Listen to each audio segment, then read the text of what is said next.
SDM धर्माड़ी Fayaz उल हसीब ने कहा कि क्षेत्र में लॉकडाउन को पूरी तरह से प्रभावी बनाया गया है और नियमों का उल्लंघन करने वालों के विरुद्ध कड़ी कार्रवाई भी की जा रही है। उन्होंने लोगों से कहा कि घरों से बेवजह बाहर न जाएं और तमाम कोविड गाइडलाइंस का पालन करें ताकि इस महामारी को रोका जा सके। वहीं इस्कॉन कंपनी में भी कोविड टेस्टिंग की जानकारी देते हुए जेके अपडेट से बात करते हुए उन्होंने कहा, एनफोर्स करवा रही है और हमने कई मुकाम पर पिछले दिनों में फ़ाइन भी कलेक्ट किया है लोगों से जिन्होंने वायलेशन ऑफ एसओपीज़ की है। पटियांक एरिया का जैसे आपको अंदाज़ा होगा कि वहाँ पर अभी 100 से ज़ायद केस आए थे, तो इमीडिएटली हमने डिस्ट्रिक्ट मजिस्ट्रेट को रिकमेंड किया कि इसको माइक्रो कंटेनमेंट जोन डिक्लेयर किया जाए और उसको माइक्रो कंटेनमेंट जोन डिक्लेयर किया गया। अभी भी लोगों से यही हिदायत है कि मास्क पहनें, सोशल डिस्टेंसिंग करें और अपना हैंड सैनिटाइज़र या साबुन से हाथ धोए जैसा भी है, लेकिन ज़्यादा से ज़्यादा ये कोशिश करें कि घर से बाहर ना आए। सिर्फ घर से तब बाहर आएँ जब कोई अशद ज़रूरत है। अभी भी हमें पासेस के लिए कॉल आती है, तो मेरा सबसे पहला सवाल यही होता है कि आपने क्यों जाना है। तो अगर बहुत ही ज़्यादा ज़रूरी होता है तब हम आगे वो रिकमेंडेशन फॉरवर्ड करते हैं पास के लिए। सर, जैसे कि कल अपकॉन कंपनी से काफ़ी सारे केस आए हुए हैं, उस कंपनी को भी कंटेनमेंट जोन में रखा जाएगा? हाँ, एफकॉन कंपनी से जो कल केस आए थे, कल 28 केसेस आए थे।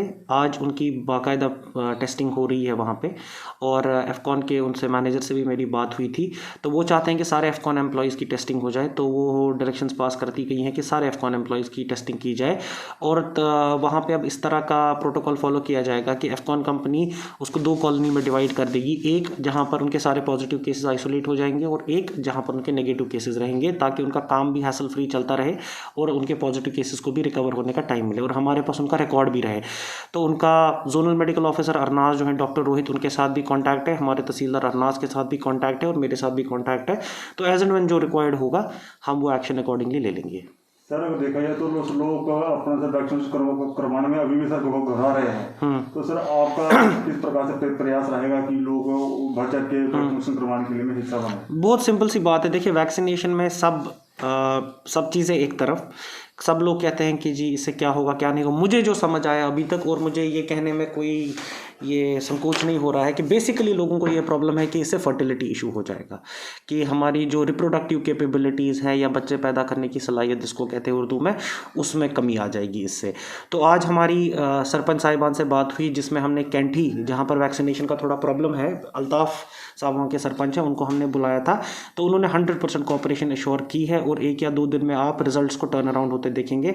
अभी हमने ठिल्लू वाले सरपंच को भी बुलाया है आज उनके साथ भी मीटिंग की जाएगी। मैंने ये डिसाइड किया है कि हम टारगेटेड वैक्सीनेशन अब शुरू करेंगे, जहाँ जहाँ जिस एरिया में जिस पंचायत में, मैंने बीएमओ साहब ने मुझे एक लिस्ट फॉरवर्ड की है, जिस पंचायत में वैक्सीनेशन की कमी है, इंडिविजुअली उन सरपंच साहिबान से, पीआरआई मेंबर से कांटेक्ट किया जाएगा और उनको इनकरेज किया जाएगा कि वैक्सीनेशन करवाएं। क्योंकि प्रॉब्लम मुझे लगता है, जो मुझे ये बात समझ आई कि रमज़ान का रोज़ा टूटना या वैक्सीन इफेक्टिव नहीं है, आई डोंट थिंक ये कोई रीज़न है। आई थिंक एक ही है जो रूमर मॉन्गरिंग, जो आपको पता है आज व्हाट्सएप और ये फेसबुक के जरिए ये बड़े रूमर्स फैलते रहते हैं कि इससे जी फर्टिलिटी में प्रॉब्लम आएगी, आप रिप्रोड्यूस नहीं कर सकते वगैरह वगैरह। तो चूंकि ये एक बहुत बड़ा खदशा पैदा हो गया है, इसको मैं यहाँ पर दूर करता हूँ। Health and medical education department से मेरी बात हुई है, उन्होंने कहा ये वैक्सीन 100% सेफ़ है। आप ग्लोबल लेवल पे कोई भी डेटा देखें, किसी भी डॉक्टर से बात करें, जीएमसी, एम्स, कहीं भी बात करें, सब आपको कहेंगे कि वैक्सीन सेफ़ है और इफ़ेक्टिव है। बराए मेहरबानी मेरी यही गुजारिश है धर्माड़ी महोर दोनों के लोगों से कि बराए मेहरबानी वैक्सीनेशन करवाएं। हम लोग जब भी कैंप ऑर्गेनाइज करें, चाहे पुलिस करवाए कोऑर्डिनेशन में या हम लोग करवाएं या हेल्थ एंड मेडिकल एजुकेशन खुद कराए, जैसे भी हो, अभी वैक्सीन का जैब लगवा ले। क्योंकि एक वक्त शायद ऐसा आए कि लोग वैक्सीनेशन के लिए फिर आए और वैक्सीन की शॉर्टेज हो जाए। क्योंकि अगर सरकार का ये सिस्टम रहता है कि अगर लोगों को नहीं चाहिए वैक्सीन तो वो डाइवर्ट करवा देंगे, वो कहेंगे जहाँ के लोग डिमांड कर रहे हैं वहाँ ले जाएंगे। तो होपफुली हमारी यही कोशिश है और मेरी गुजारिश भी लोगों से यही है कि इससे फर्टिलिटी का कोई प्रॉब्लम नहीं होता। ये जो बार बार हर किसी ने ये रूमर फैलाया हुआ है कि ये जो खदशा पैदा कर दिया कि इससे फर्टिलिटी प्रॉब्लम है जी, रिप्रोडक्शन प्रॉब्लम है जी, ये प्रॉब्लम है वो, इससे कोई प्रॉब्लम नहीं होती। रमज़ान का इख्तिताम हो चुका है। रमज़ान के इख्तिताम के बाद अब रोज़ा मकरूह होने का कोई भी सवाल पैदा नहीं होता। अब जब रोज़ा मकरूह होने का कोई सवाल पैदा नहीं होता, दूसरा मसला रिप्रोडक्शन का था, उसका भी मैं गारंटी देता हूं कि ऐसा कोई भी प्रॉब्लम नहीं है। मेरी आज भी डॉक्टर वीरेंद्र से बात हुई, डॉक्टर रोहित से मेरी बात होती रहती है, डॉक्टर अशरफ कोहली से रेगुलरली हम कॉन्टैक्ट में हैं, तो इनसे भी कन्फर्म आप कर सकते हैं कि इन्होंने खुद ये वैक्सीन लगवाए हैं। सब ने, हमने ये वैक्सीन लगवाए हैं। इस वजह से इस बात पर लोगों को ये एतमाद होना चाहिए कि इससे कोई प्रॉब्लम नहीं होगी। सर, आने वाले दिनों में अगर कोविड के केसेस बढ़ते हैं तो हमारे सब डिवीज़न के अंदर कितने बेडों की क्षमता है? सब डिवीज़न में ठीक ठाक बेड्स की क्षमता है। हमारे पास जो 2 PHCs हैं, CHC महोर में है, हम अराउंड 40 to 50 पेशेंट्स तो इजीली केटर कर सकते हैं इस टाइम पे। लेकिन हमने कोविड 2 डेजिग्नेटेड सेंटर्स भी बनाए हैं उससे ज़्यादा, जिसमें हमने अरनास में और धरमाड़ी में, जहाँ पर अगर आपको अंदाज़ा होगा एक गुजर हॉस्टल है यहाँ पर, उसको हमने कोविड सेंटर डेजिग्नेट कर दिया है। एक अरनास में केंद्रीय विद्यालय है, उसको कोविड सेंटर डेजिग्नेट कर दिया है। तो as and when it is required हम लोगों को वहाँ भी शिफ्ट करेंगे। कोशिश ये रहेगी कि अगर यहाँ पर एडिक्वेट केयर ना मिला तो हमारे डिस्ट्रिक्ट हॉस्पिटल वालों से भी लाइजन जारी है। तो उन्होंने अश्योर किया है कि जब भी किसी की ऑक्सीजन सैचुरेशन लेवल डाउन हो जाए तो उसको हम वहाँ की तरफ मोड़ दें। लेकिन एज सच ज़्यादातर केसेस हमारे, चूँकि ये ऐसा इलाका है जहाँ पर लोग फिट भी हैं, लोग ट्रैवल भी करते हैं, तो कोविड हो जाता है लेकिन ऑक्सीजन सैचुरेशन लेवल उतनी डाउन नहीं हो रही।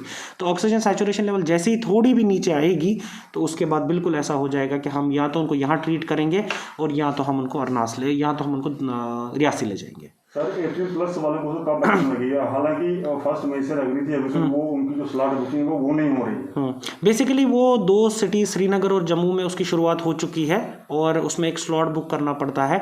अभी चूंकि वैक्सीन का इन्फ्लक्स आ रहा है और हम 45+ को वैक्सीनेट करना चाहते हैं पहले, और जैसे ही 45+ का ये 8-10 दिन में ये प्रोसेस कंप्लीट हो जाता है, उसके बाद 18 to 45 वाले जो लोग हैं उनका स्लॉट खोल दिया जाएगा, चाहे रियासी में चाहे उधमपुर, किसी भी डिस्ट्रिक्ट में ये स्लॉट खोल दिया जाएगा और फाइनली सबको वैक्सीन करवाएंगे। सर अगर टेस्टिंग की बात करें, दूसरा सालों को दोनों लोगों सर इन इलाकों में अभी टेस्टिंग कम हो रही है, तो इस पर आपकी क्या राय रहेगी? हमने बिल्कुल कल एक दनोड़ में डॉक्टर रोहित ने एक कैंप ऑर्गेनाइज किया था वैक्सीनेशन और टेस्टिंग दोनों का, जिसमें कुछ लोग पॉजिटिव भी आए हैं। अभी दूर दराज एरिया है तो हम इन पे टारगेटेड टेस्टिंग का फोकस कर रहे हैं।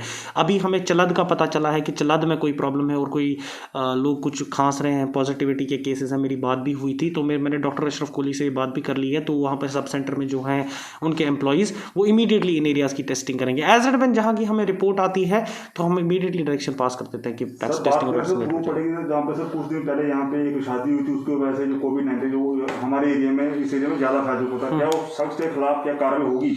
उनके खिलाफ हमने ये सोचा कि पहले एक लास्ट वार्निंग जो हमने इनिशियली सोचा कि उनको देंगे, लेकिन उन्होंने पटिया के लोगों ने कोऑपरेट भी किया उस चीज़ में कि उन्होंने वहाँ पर जो शादी की उसकी वजह से जो कोविड का ये जो डिज़ीज़ है ये फैल गया, वहाँ पर 100 से ज़ायद लोग पॉजिटिव आ गए। अब हमने ये डिसाइड किया है फ़िलहाल के लिए कि अगर कोई भी और एबरेशन कहीं भी जगह हो, इस बार हम बिल्कुल नहीं हिचकिचाएंगे कि कोई भी सख्त कार्रवाई हो। मैंने बिल्कुल सख्त डायरेक्शन पास कर दी है नीचे भी कि एक रिपोर्ट मुझे बना के दें, सब सेंटर वाले भी, हमारे रेवेन्यू ऑफिशियल्स भी इमीडिएटली ये रिपोर्ट एक फॉरवर्ड करके दे कि किसने कोई भी बाधा डाली, चाहे शादी का चाहे कुछ का। अगर किसी ने SOPs फॉलो नहीं किया, 25 से ज़्यादा बंदा शादी में गया, हमारे पास जैसे ही प्रूफ आएगा हम इमीडिएटली पुलिस को दे के उनके खिलाफ FIR लगवा देंगे। सर एक और मेन इशू जो चल रहा है फूड एंड सप्लाई का, वहाँ पे जो बायोमेट्रिक मशीन लगी हैं, बार बार लोग उसी को टच कर रहे हैं, उससे भी कोविड फैलने की शंका। मेरी AD साहब से बात हो गई है, AD फूड एंड सप्लाई से, तो उन्होंने ये हमें एश्योर किया है कि हर डीलर सैनिटाइज़र वहाँ पे रखेगा। तो ये मेरी कंप्लेन कल भी आई थी कि ऐसे ऐसे इशू हो रहा है सर कि बायोमेट्रिक को बार बार लोग हाथ लगा रहे हैं, तो हर डीलर को ये डायरेक्शन पास कर दी गई है कि इमीडिएटली जब पॉस मशीन को कोई हाथ लगाए तो इमीडिएटली उसको सैनिटाइज करें। सर एक और मेन इशू है सर, जो गरीब लोग बाहर राज्य के हमारे यहाँ पे काम कर रहे हैं, उनके पास राशन की काफ़ी सारी कमी आ चुकी है सर, उस पर एडमिनिस्ट्रेशन क्या? जो हमारे इससे डिस्ट्रिक्ट से बाहर काम कर रहे हैं, डिस्ट्रिक्ट के यहाँ हमारे डिस्ट्रिक्ट में काम करो बाहर के हैं, हाँ, वो इमीडिएटली जैसे ही हमें कोई SOS कॉल आता है तो हम अकॉर्डिंगली उनका राशन फैसिलिटेट करवा देते हैं। वो हम लोग अपने लेवल पे कुछ भी एडजस्टमेंट करके, AD से बात करके, TSO से बात करके, डीलर से बात करके आगे पीछे हम उनका एडजस्टमेंट करवा देते हैं। सर कुछ ऐसे दुकानदार देखे हैं जैसे वो किराने की आड़ में या सब्जी की आड़ में और कुछ और धंधा कर रहे हैं, जैसे कि किराना आज सब्जी का दिन है तो किराना भी बेच रहे हैं, ऐसे दुकान इनको हम बिल्कुल बंद कर देंगे। जैसे ही हमारे पास, हमने पिछली बार भी वार्निंग दी थी, फाइन किया था सब लोगों को। अब यहाँ पर लोगों का क्या है कि आप कुछ दिन फाइन करेंगे, कुछ दिन लोग चुप रहते हैं, फिर दोबारा एक प्रोसेस स्टार्ट करना पड़ता है। तो आज तो हम बेसिकली तहसीलदार साहब पटिया वगैरह गए हुए थे तो थोड़ा वो था, हम कल ही एक टीम बनाकर ये चेकिंग करवा के देख लेंगे कि क्या करना है इसका। सर लोगों का सर कैसा रवैया रहा है कोविड-19 के प्रति? लार्जली कोऑपरेटिव ही है। मतलब अब देखें, मतलब ये एक दूर दराज इलाका है, यहाँ पर ऑब्वियसली एक इन्फॉर्मेशन की कमी भी है, मिस इन्फॉर्मेशन हाई रहती है, व्हाट्सएप फॉरवर्ड आते हैं, फेसबुक पे लोग लिखते हैं, तो ये कोई इतना यहाँ पर एक इवॉल्व तबका भी नहीं है कि हम इनसे बहुत ही 100% एक्सपेक्टेंसी करें, लेकिन फिर भी मैं ये बात आपको गारंटी के साथ कह सकता हूँ, हमारे सरपंच साहिबान बड़े कोऑपरेटिव हैं कि जो भी जिस तरह उनको बोला जाए वो उस तरह कोऑपरेट करते हैं। Thank you sir. Welcome. GK update रहे हमारे साथ। अगर आप ये वीडियो YouTube पर देख रहे हैं तो हमारे YouTube चैनल को सब्सक्राइब करें और बेल आइकन को क्लिक करें। अगर आप ये वीडियो Facebook पर देख रहे हैं तो हमारा Facebook पेज लाइक जरूर करें। For advertisement please contact 705-109-1811।